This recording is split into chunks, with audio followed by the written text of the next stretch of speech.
I've talked to a number of people who've gotten Uni pizza oven or some other pizza oven lately, and one of the first questions I get is, what is your recipe for dough? And this is the part where I need to make a confession, that I'm a bit of a useless baker, and dough has never been my strong suit. I've had some horror stories of inviting a dozen people over for pizza, making 8 pounds of dough, and having it all overproof because it was a really hot day, and the dough was totally unusable, just fell apart in my hands, and so I had all these people over and just no dough, and just trying to come up with something to do for dinner was a nightmare. So anyway, my recommendation for anyone who's just gotten a new pizza oven is that they get started using store-bought dough.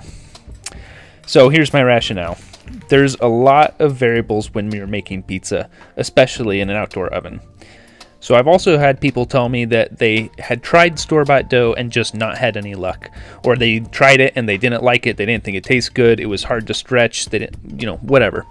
So I'm going to tell you the few steps that I take in order to make great pizza from store-bought dough. And it's going to save you a lot of time and help you work out the kinks of your pizza before you kind of take on the next step of trying to make great dough and get into that.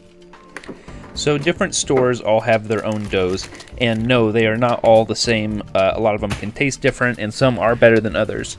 And so I have to say, having tried a ton of these different doughs, that my favorite does come from Whole Foods. There's a bunch of other California grocery stores that all make pretty good dough, and then Trader Joe's I know is another national one, but I think that they're probably my least favorite of all of the store-bought doughs. But no matter where you're getting your dough from, these steps are going to be universal and they will make the dough better. So let's get on with it. So the first step, and this is vitally important, you need to take the dough out of the fridge at least 3 hours before you plan to use it. And this is going to let the dough proof.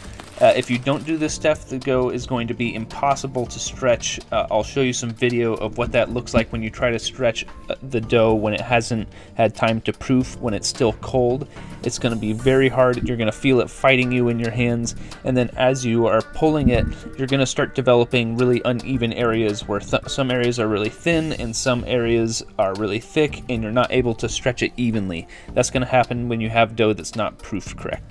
On the other hand, you can also overproof your dough, and this happens when it's too warm outside, or you just let it proof for too long, or maybe you've left that dough ball in the fridge for 4 extra days, and so what's happened is the yeast has broken down all the gluten in the dough, and so then as you stretch it, the dough's just going to start falling apart, and you're going to be ripping through the dough, and it's not going to have that integrity and strength that you need for a pizza dough to be able to stretch it thin. So now that we've taken the dough ball out of the fridge, we're going to divide it into our individual dough balls. And so usually these dough packs from the grocery store come in a 1 pound dough ball, which is about 450 grams. And so what I like to do is just divide each of those into 2. So you'll have 8-ounce balls or 225 gram dough balls. This is going to make a 12-inch diameter pizza, and it's going to be just perfect for these Uni ovens. Now another very important step, we're going to add salt to the dough.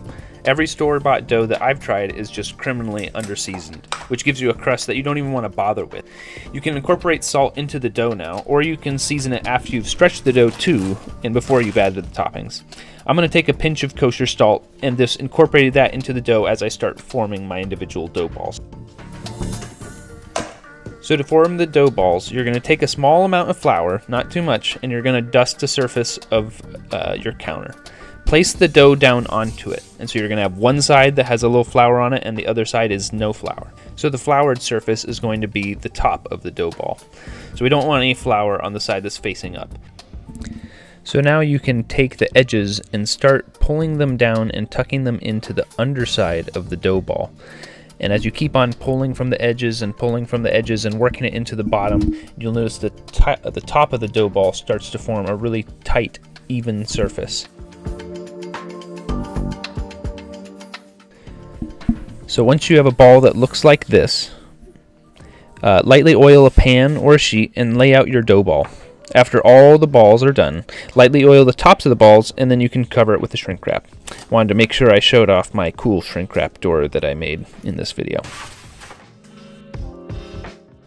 So once it's time to start making pizzas, I like to heat up my oven at least a half an hour before it's time to start cooking, so you can make sure it's good and hot.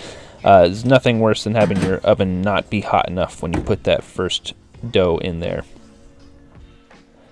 When you're half an hour away from being ready to eat, that's when it's time to light up the oven, let it start getting hot, and then while that's heating up, that's when I like to prep my sauce and my other ingredients. So you have a good workflow of light the oven, you have your time to prep your ingredients, and then you can start doing the dough right as it's time to cook. To stretch the dough, start by dusting a surface with flour and then dusting the dough. Use your fingers to de-gas the dough, pushing in with your fingers to flatten the ball. Push out the largest air pockets and then evenly distribute the dough before you start to stretch it.